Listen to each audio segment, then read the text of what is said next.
ನಮಸ್ಕಾರ ಸ್ನೇಹಿತರೆ, ಇವತ್ತಿನ ವಿಡಿಯೋದಲ್ಲಿ ನಾವು ವೆಪನ್ಸ್ ಅನ್ನೋ ಭಯಾನಕ ಮತ್ತು ಮಿಸ್ಟರಿ ಸಿನಿಮಾದ ಬಗ್ಗೆ ಮಾತಾಡೋಣ. ಈ ಸಿನಿಮಾ ಯಾಕೆ ಇಷ್ಟು ಫೇಮಸ್ ಆಯ್ತು, ಇದರ ಕತೆ ಏನು ಅಂತ ವಿವರವಾಗಿ ನೋಡೋಣ. ಈ ಸಿನಿಮಾವನ್ನು ಜಾಕ್ ಗ್ರೆಗೋರ್ ಅವರು ನಿರ್ದೇಶನ ಮಾಡಿದ್ದಾರೆ. ಇದು ನೋಡುಗರಿಗೆ ಅರ್ಥ ಮಾಡಿಕೊಳ್ಳೋಕೆ ಸ್ವಲ್ಪ ಕಷ್ಟ ಆಗಬಹುದು, ಅದಕ್ಕೆ ನಾನು ಆದಷ್ಟು ಸರಳವಾಗಿ ಕಥೆಯನ್ನು ವಿವರಿಸುತ್ತೇನೆ. ಸಿನಿಮಾದ ಕತೆ ಪೆನ್ಸಿಲ್ವೇನಿಯಾದ ಮೇಬ್ರೂಕ್ ಅನ್ನೋ ಚಿಕ್ಕ ಪಟ್ಟಣದಲ್ಲಿ ನಡೆಯುತ್ತೆ. ಇಲ್ಲಿ 2 ವರ್ಷಗಳ ಹಿಂದೆ ಒಂದು ವಿಚಿತ್ರ ಘಟನೆ ನಡೆದಿತ್ತು. ಒಂದು ರಾತ್ರಿ ಸರಿಯಾಗಿ 2:17 ಶಾಲೆಯ 3ನೇ ತರಗತಿಯ 17 ಮಕ್ಕಳು ತಮ್ಮ ಮನೆಯ ಬಾಗಿಲು ತೆರೆದು ಹೊರಗೆ ಕತ್ತಲೆಯ ಕಡೆಗೆ ಓಡಿ ಹೋಗುತ್ತಾರೆ. ಪೊಲೀಸರು ಹುಡುಕಿದರೂ ಅವರ ಸುಳಿವು ಸಿಗಲ್ಲ. ಈ ಕಥೆಯನ್ನು ಒಬ್ಬ ಚಿಕ್ಕ ಹುಡುಗಿ ನಮಗೆ ಹೇಳ್ತಾಳೆ. ಮಕ್ಕಳ ನಾಪತ್ತೆ ನಂತರ ಎಲ್ಲರೂ ಶಿಕ್ಷಕಿ ಜಸ್ಟಿನ್ ಮೇಲೇನೆ ತಪ್ಪು ಹೊರಿಸುತ್ತಾರೆ. ಅವಳ ಕಾರಿನ ಮೇಲೆ ವಿಚ್ ಮಾಟಗಾತಿ ಅಂತ ಬರೆಯುತ್ತಾರೆ. ಅವಳು ಸ್ವತಃ ತನಿಖೆ ಶುರು ಮಾಡಿ ಒಬ್ಬ ವಿದ್ಯಾರ್ಥಿ ಅಲೆಕ್ಸ್ ಮನೆಗೆ ಹೋಗುತ್ತಾಳೆ. ಅಲ್ಲಿ ಅವನ ತಂದೆ ತಾಯಿ ವಿಚಿತ್ರವಾಗಿ ಸ್ಟ್ಯಾಚ್ಯೂ ತರ ಕೂತಿರೋದನ್ನ ನೋಡಿ ಆಶ್ಚರ್ಯಪಡ್ತಾಳೆ.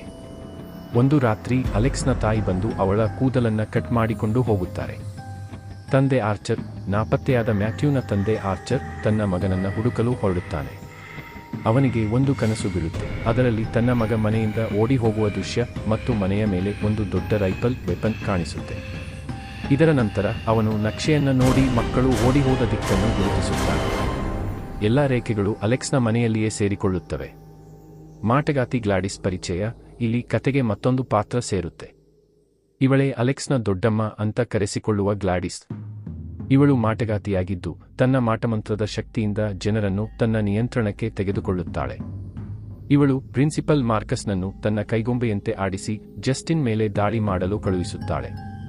ಇವಳು ಮನುಷ್ಯರ ಜೀವಶಕ್ತಿಯನ್ನು ಹೀರಿಕೊಂಡು ಬದುಕುತ್ತಾಳೆ. ಅದಕ್ಕೆ ಈ ಮಕ್ಕಳು ಬೇಕಾಗಿರುತ್ತಾರೆ.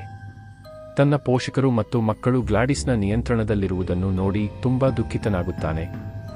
ಆದರೆ ಅವನು ತನ್ನ ಬುದ್ಧಿವಂತಿಕೆಯಿಂದ ಗ್ಲಾಡಿಸ್ ಮಾಡೋ ಮಾಟಮಂತ್ರವನ್ನ ಗಮನಿಸಿ ಕಲಿಯುತ್ತಾನೆ. ಅಲೆಕ್ಸ್ ಗ್ಲಾಡಿಸ್ನ ಕೂದಲನ್ನು ಬಳಸಿ ಅವಳ ಮಾಟಮಂತ್ರವನ್ನು ಅವಳ ವಿರುದ್ಧವೇ ತಿರುಗಿಸುತ್ತಾನೆ. ಇದರಿಂದ ಎಲ್ಲಾ ಮಕ್ಕಳು ಮತ್ತು ಕೈಗೊಂಬೆಗಳಾದ ಜನರು ಗ್ಲಾಡಿಸ್ನನ್ನು ಬೆನ್ನಟ್ಟಿಕೊಂಡು ಹೋಗಿ ಅವಳನ್ನು ಕೊಲ್ಲುತ್ತಾರೆ. ಗ್ಲಾಡಿಸ್ ಸತ್ತ ನಂತರ ಆರ್ಚರ್ ನಿಯಂತ್ರಣದಿಂದ ಹೊರಬರುತ್ತಾನೆ. ಆದರೆ ಅಲೆಕ್ಸ್ನ ಪೋಷಕರು ಮತ್ತು ಉಳಿದ ಮಕ್ಕಳು ಹಿಂದಿನಂತೆಯೇ ಸ್ಟ್ಯಾಚ್ಯೂ ತರ ಇದ್ದಾರೆ. ಅವರು ತಮ್ಮ ಶಕ್ತಿಯನ್ನು ಕಳೆದುಕೊಂಡಿರುತ್ತಾರೆ. ಈ ಸಿನಿಮಾ ಕೊನೆಗೆ ಆ ಮಕ್ಕಳು ಎಂದಿಗೂ ಸಾಮಾನ್ಯ ಸ್ಥಿತಿಗೆ ಮರಳುವುದಿಲ್ಲ ಎಂಬ ದುಃಖದ ಸಂಗತಿಯನ್ನು ಹೇಳುತ್ತಾ ಮುಕ್ತಾಯಗೊಳ್ಳುತ್ತದೆ. ಇದೇ ತರ ಮೂವಿ ಎಕ್ಸ್ಪ್ಲನೇಷನ್ಗಾಗಿ ನನ್ನ ಚಾನೆಲ್ ಅನ್ನು ಸಬ್ಸ್ಕ್ರೈಬ್ ಮಾಡಿ. ನಮಸ್ಕಾರ.